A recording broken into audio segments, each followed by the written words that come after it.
Hi everyone, and welcome to our Vintage Boardwalk Tips and Tricks series. Today we're talking about our beach bag.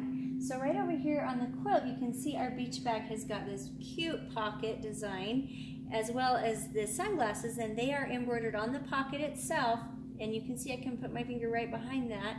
I'm going to show you how that's done with the two hooping method, and then you put your cute embellished towel right inside that pocket. Gives it that really nice 3D feel. So to start with, you would put your stabilizer in your hoop, and this is a wash-away stabilizer. The reason it's wash-away is so that this pocket can be stitched on right here to this stabilizer, the sunglasses, and then when it's washed away, you can see that you can still access behind those sunglasses, so it looks like the sunglasses are truly hanging from your beach bag. Now, what I'd like to share with you is we've come up with a new innovative file, a design file for you in order to not have to unpick before you needed to unpick if you saw any of those stitches.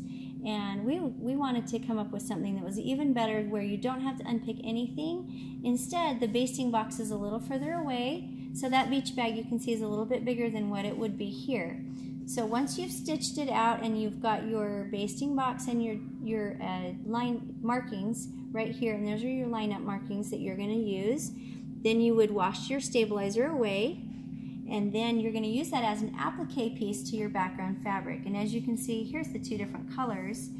You would take your background fabric, and then you'll stitch the placement lines, and then you're going to simply place the two markings right here right on those placement lines, and once it tacks it down, you can trim that basting stitch away, and you don't have to unpick that basting box all the way around if you needed to.